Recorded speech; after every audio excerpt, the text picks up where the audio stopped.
CM Siddaramaiah 28 Hindu ಯುವಕರು ಕೊಲೆಯಾಗಲು ಕಾರಣರಾಗಿದ್ದಾರೆ ಅನ್ನೋ 2 ವರ್ಷಗಳ ಹಿಂದಿನ ವಿಡಿಯೋ ಈಗ ರಾಜ್ಯ ರಾಜಕಾರಣದಲ್ಲಿ ಹಲ್ಚಲ್ಲೆಬ್ಬಿಸಿದೆ. 2 ವರ್ಷಗಳ ಹಿಂದಿನ ವಿಡಿಯೋ ನಿನ್ನೆ ತಿಮ್ರೋಡಿಯ ಸಿಎಂ ವಿರುದ್ಧ ಮಾತನಾಡಿದ್ದಾರೆ ಅಂತ ವಿಪಕ್ಷ ಶಾಸಕರು ಕಾಂಗ್ರೆಸ್ ಆಡಳಿತ ಪಕ್ಷದ ವಿರುದ್ಧ ಮುಗಿಬಿದ್ರು. ಬಳಿಕ ಸದನಕ್ಕೆ ಇಳಿದು ಹಳೆಯ ವಿಡಿಯೋ ಅನ್ನೋದನ್ನ ಅಲ್ಲಿಯ ಶಾಸಕ ಬೆಳ್ತಂಗಡಿ ಶಾಸಕ ಹರೀಶ್ ಪುಂಜಾ ಉತ್ತರ ಕೊಡುವುದರ ಮೂಲಕ ತೆರೆ ಎಳೆದರು. ಮುಖ್ಯಮಂತ್ರಿ ಸಿದ್ದರಾಮಯ್ಯ ವಿರುದ್ಧವೇ ಕೊಲೆ ಆರೋಪ. ಹಲ್ಚಲ್ ಎಬ್ಬಿಸಿದ ಮಹೇಶ್ ತಿಮ್ರೋಡಿ ಹಳೆ ವಿಡಿಯೋವನ್ನೇ ಸದನದಲ್ಲಿ ಅಸ್ತ್ರ ಮಾಡಿಕೊಂಡ ಬಿಜೆಪಿ. ಅಶೋಕ್ ಅಸ್ತ್ರಕ್ಕೆ ಅರೆಕ್ಷಣ ಕಾಂಗ್ರೆಸ್ ಶಾಸಕರೇ ಗಾಲಿಬಿಲಿ.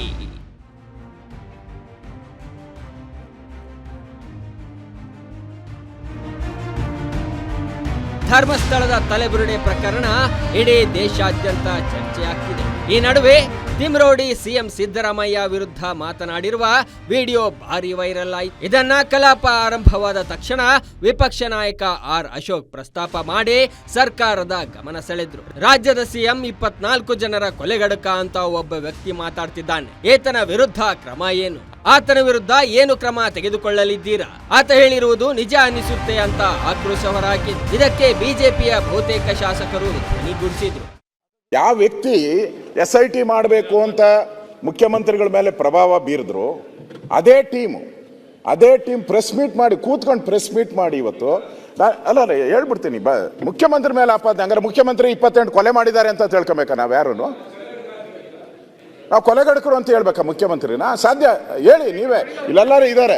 ಏನಾಗಾರಿ ಏನು ಈಗ ನಾನು ಹೇಳೋವಂಥದ್ದು, ಸದನ ನಡೆಯುವಾಗ ಈ ಥರ ಅವನ ಮೇಲೆ SIT ರಚನೆ ಮಾಡ್ತೀರಾ? ಈಗ ಅವನಿಗೊಂದು ಮುಸ್ಕಾಕ್ತೀರಾ? ಇನ್ನು 15 ದಿನ ಅದೇ ಸೀರಿಯಲ್ ನಡೀತತ? ಅವ್ನು ಹೇಳಿದ ಕಡೆ ಎಲ್ಲ ಗುಂಡಿ ತೆಗಿತೀರಾ ನೀವು? ಏನು ಮುಖ್ಯಮಂತ್ರಿ ಮೇಲೆ ಆಪಾದನೆ ಮಾಡಿದ್ರು ಏನು ಈ ಸರ್ಕಾರಕ್ಕೆ ಕಿವಿನೂ ಕೇಳಿಸಲ್ಲ, ಕಿವಿನೂ ಇಲ್ಲ, ಏನೂ ಇಲ್ಲ. ಸಾಮಾಜಿಕ ಜಾಲತಾಣದಲ್ಲಿ ಇವೆಲ್ಲನೂ ಕೂಡ ಅನ್ಟ್ರೀಟೆಡ್ ಸೀವೇಜ್ ಬರ್ತಾ ಇರೋದು. ಒಬ್ಬ ಮುಖ್ಯಮಂತ್ರಿ 28 ಮರ್ಡರ್ ಮಾಡಿದ್ದಾರೆ ಅಂತ ಒಬ್ಬ ವ್ಯಕ್ತಿ ಧೈರ್ಯವಾಗಿ ಹೇಳ್ಬೋದಾದ್ರೆ, if the government cannot take immediate action, ಏನಿದು? How are we allowing it?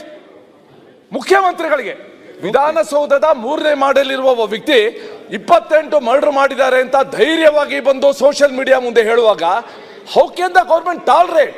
ಇನ್ನು ವಿಪಕ್ಷ ನಾಯಕ ಇದನ್ನ ಸದನದಲ್ಲಿ ಪ್ರಸ್ತಾಪ ಮಾಡೋದಕ್ಕೂ ಮೊದಲೇ DCM DK ಶಿವಕುಮಾರ್ ಸಿಎಂ ಗಮನಕ್ಕೆ ತಂದಿದ್ದರು. ಪರಮೇಶ್ವರ್ ಕರೆದು ಇದರ ಬಗ್ಗೆ ಪರಿಶೀಲನೆ ನಡೆಸಿ ಅಂತ ಸಿಎಂ ಸೂಚಿಸಿದ್ರು. ತಕ್ಷಣ ಅವರ ವಿರುದ್ಧ ಕ್ರಮಕ್ಕೆ ಈಗಾಗಲೇ ಸೂಚಿಸಿದ್ದೇನೆ ಅಂತ ಪರಮೇಶ್ವರ್ ಸದನದಲ್ಲಿ ಉತ್ತರ ಕೊಟ್ಟರು.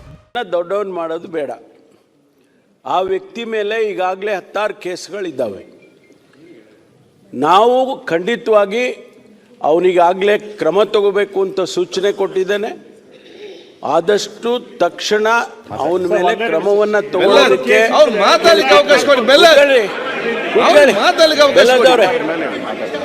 ಆದ್ರಿಂದ ಯಾರನ್ನ ಇಂಥ ವ್ಯಕ್ತಿಗಳನ್ನ ಸಮಾಜದಲ್ಲಿ ಬಿಡೋದಕ್ಕೆ ಸಾಧ್ಯನೇ ಇಲ್ಲ. ಕಾನೂನು ದೇಶದಲ್ಲಿ ಮಾಡಿರೋದೇ ಅದಕ್ಕೋಸ್ಕರ. ಆ ಕಾನೂನನ್ನ ಚಲಾಯಿಸ್ತೀವಿ, ಅವನಿಗೇನು ಶಿಕ್ಷೆ ಮಾಡಬೇಕೋ ಮಾಡ್ತೀವಿ, ಯಾವ ಮುಲಾಜಿಲ್ದೆ ಮಾಡ್ತೀವಿ. ಬೆಳಗ್ಗೆ ಆಡಳಿತ ಪಕ್ಷದ ವಿರುದ್ಧ ಮುಗಿಬಿದ್ದಿದ್ದ ಬಿಜೆಪಿಗೆ ಮಧ್ಯಾಹ್ನದ ಬಳಿಕ ತಿರುಮಂತ್ರವಾಯಿತು. ಇದು 2023ರ ಚುನಾವಣಾ ಸಂದರ್ಭದಲ್ಲಿ ಹರೀಶ್ ಪುಂಜಾ ಮಾತನಾಡಿದ್ದು, ಅದನ್ನ ತಿಮ್ರೋಡಿ ಸಮರ್ಥನೆ ಮಾಡಿದ್ದಾರೆ ಅನ್ನೋ ಸತ್ಯ ಗೊತ್ತಾಯ್ತು. ಇದೇ ವಿಚಾರವಾಗಿ ಧರ್ಮಸ್ಥಳದಲ್ಲಿ ಗ್ಯಾರಂಟಿ ನ್ಯೂಸ್ ಜೊತೆ ಮಾತನಾಡಿದ ತಿಮ್ರೋಡಿ ಹಳೆ ವಿಡಿಯೋ ಈಗ ವೈರಲ್ ಮಾಡಿ ವಿವಾದ ಮಾಡ್ತಿದ್ದಾರೆ ಅಂತ ಕಿಡಿಕಾರಿದ್ರು. ಕಳೆದ 23ನೇ ಇಸವಿಯಲ್ಲಿ ಮಾತಾಡಿದಂತ ಒಂದು ಸ್ಟೇಟ್ಮೆಂಟ್ ಅದು ಕೂಡ ಹರೀಶ್ ಪೂಂಜನೇ ಕೊಟ್ಟಂತ ಸ್ಟೇಟ್ಮೆಂಟ್. ಅದು ಶಾಸಕ, ಅದನ್ನು ನಾನು ಹೇಳಿದ್ದೇನೆ ಸಮಾಜದ ಮುಂದೆ. ಒಂದ ಹರೀಶ್ ಪೂಂಜನನ್ನು ಒಳಗೆ ಹಾಕಿ, ಇಲ್ಲ ಆದ್ರೆ ಸಿದ್ದರಾಮಯ್ಯ ಒಪ್ಪಿಕೊಳ್ಳಿ, ಒಂದು ಆಗ್ಬೇಕಲ್ಲ. ಒಂದು ಸುಮ್ಮನೆ ಇದ್ರೆ ಸಿದ್ದರಾಮಯ್ಯ ಕೊಲೆ ಮಾಡಿದಂತ ಹೇಳಿ ಆಗೋದಿಲ್ವ? ಇಲ್ಲಾಂದ್ರೆ ಹರೀಶ್ ಪೂಂಜ ಹೇಳಿದ್ದು ತಪ್ಪು ಅಂತ ಆಗ್ಬೇಕು, ಸಮಾಜಕ್ಕೆ ತೋರಿಸಿ ಅದನ್ನು ಅಂತ ಹೇಳಿದ್ರು. ಅದರಲ್ಲಿ ಏನ್ ತಪ್ಪಿದೆ? ಒಂದು ಷಡ್ಯಂತ್ರ ನಡೀತಾ ಇದೆ.